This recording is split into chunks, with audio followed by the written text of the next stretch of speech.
Bonjour. Salut, Mario Luigi voyage au centre de Bowser. je m'appelle Ahmed. Clairement mon jeu Mario RPG préféré, si ce n'est mon jeu Mario préféré. Après Mario Galaxy, faut pas déconner quand même. Oh oui, toi je t'aime toi. Oh oui, je t'aime plus que ma meuf, oui. Et moi, je suis un bon Mario RPG.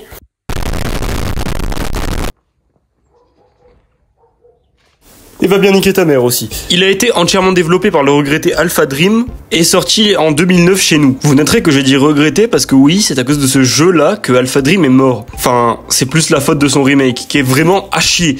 Enculé de béco, enculé de béco, enculé de béco. D'ailleurs, s'il y a un jeu Mario où on devrait pas s'en foutre du scénario, c'est bien celui-ci. Puisque celui-là, c'est pas juste un Bowser, il a kidnappé la princesse Peach, Mario, il doit aller la sauver, oh là là. Puisque là, même si la princesse Peach est quand même toujours en danger, ça n'empêche pas que ce soit un objectif que secondaire de la première moitié du jeu. On nous apprend directement qu'il y a une épidémie chez les Toads, une genre de maladie qui les fait grossir et rouler partout. Je suis pas gros, je suis cylindrique. Quelque temps après ça, on nous introduit à Mario et à cet imbécile de Luigi.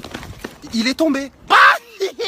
On nous a introduit aussi le mode de déplacement de Mario. A pour sauter avec Mario et B pour sauter avec Luigi. Bon, après un combo expédié en moins de 5 secondes, hein, Il est tombé. Bowser se fait renvoyer chez lui grâce à la force surpuissante de Peach. Attends, quoi? Donc tu vas me dire que cette salope là peut utiliser un pouvoir qui peut contrôler Bowser, mais par contre elle l'utilise jamais quand elle se fait kidnapper. Oui, connasse, oui. La salope. Plus tard, on se retrouve à contrôler Bowser. Et oui, c'est la grande nouveauté de ce jeu. Je pense même, si je me trompe pas, l'un des seuls jeux où on peut contrôler Bowser, à part Mario Kart, etc. On apprendra très vite à le manier. X pour donner des coups de poing et pour casser des trucs fragiles. J'aime me battre. Et Y pour cracher du feu et pour brûler des arbres ou des trucs à brûler. Plus tard, un marchand apprend à Bowser qu'il a gagné un champignon qui peut lui permettre de battre Mario. D'ailleurs, ce gros con va s'apprêter à le manger d'un coup. Malgré les méfiances de Kamek, etc. Il s'avère que le méchant c'était Gracoids, un ancien méchant secondaire de la saga des Mario Luigi, Mario Superstar Saga, qui est d'ailleurs devenu l'antagoniste principal de ce jeu-là. Le méchant. D'ailleurs, ne vous fiez pas aux apparences, hein. Il a l'air petit et faible comme ça, mais c'est un vrai petit nazi, hein. C'est marrant que c'est toujours les nazis qui ont le mauvais rôle. On peut avoir une deuxième chance? Merci. Le fameux champignon donnera le pouvoir à Bowser d'aspirer tout ce qu'il trouve sur la map. Il se rend donc au château de la princesse Peach, là où il aspire littéralement tout le monde. Et maintenant, va falloir m'expliquer un truc, ok? Ça, c'est la taille de Mario, et ça, c'est la taille de Bowser. Et maintenant, regardez cette scène. Enfin, je veux dire, Mario, il est passé d'1m20 à 2 cm, c'est pas normal. En termes scientifiques, on appelle ça une grosse connerie. Mario atterrira donc dans le dépotoir, où, grosso merdo, Bowser stocke la merde dans son corps. J'aime l'argent. On devrait ici sauver Clochette, ou je sais pas trop comment elle s'appelle, j'ai oublié, et Luigi. D'ailleurs, c'est dans cette zone qu'on apprendra comment fonctionnent les combats. Avec Mario Luigi, on peut sauter sur les ennemis, esquiver ou contrer les attaques, et utiliser des attaques frères, des attaques puissantes qu'on peut utiliser en combat pour faire plus mal. En sortant du dépotoir, on découvrira la map secondaire, qui est littéralement le corps de Bowser. Et le monde en dehors, qu'on avait déjà découvert par le biais de l'intro. Vous l'avez compris, en gros c'est un jeu double, puisqu'on peut utiliser les deux écrans de la console, l'écran du haut pour Bowser et l'écran du bas pour Mario Luigi. Sachez d'ailleurs que les trois personnages font la paire, hein, puisque Bowser peut dépasser les limites de son corps grâce à Mario Luigi qui font des trucs dans son corps.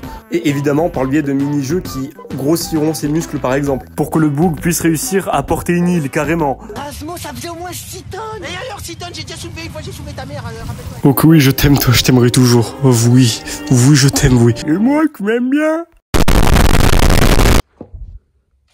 Oui, toi aussi tu iras déguster ta mère, oui. Un autre point que je voulais aborder aussi, c'est un tout autre type de combat. On a les combats classiques, les combats contre les boss, et ce genre de combat. Pour commencer, Bowser sera en danger de mort, comme ici.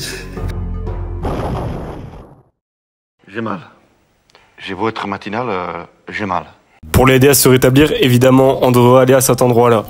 Oui, c'est... La bite.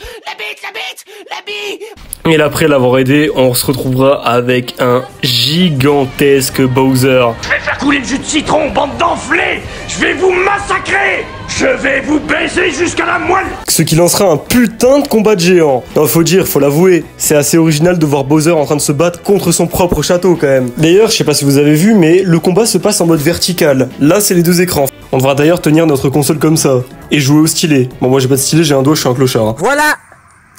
Un point d'ailleurs que je voudrais aborder, ce sont les putains de musiques. Parce que personnellement, je les trouve toutes excellentes. Surtout celle-ci.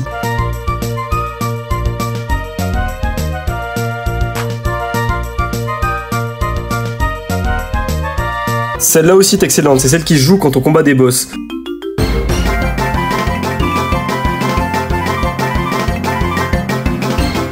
La compositrice derrière tous ces bangers, c'est Yo... Je suis japonais, Tomo, je suis fils du soleil levant. Alligator. Yoko Shimomura, compositrice entre autres des musiques de Kingdom Hearts. C'est pas rien quand même. Et d'ailleurs, en parlant de boss... Ah ouais, waouh, super la transition. Tu pourrais pas mettre un peu de travail dans tes montages, s'il te plaît?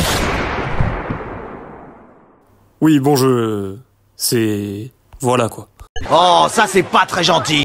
Et du coup, en parlant de boss, j'aimerais parler de quelque chose qui m'avait vraiment traumatisé étant petit. Sans vous spoiler, le boss final de ce jeu. Attention, vous êtes prêts parce que ça risque de vraiment piquer les yeux. Hein. Ah oui, c'est...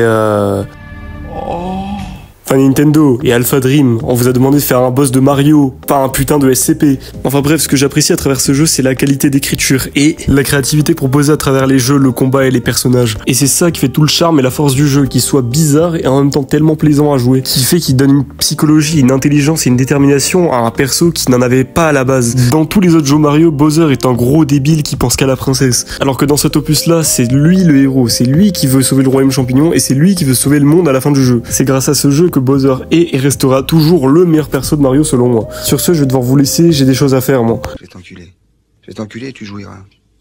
Ton fion, il en pourra plus d'extase. Oh.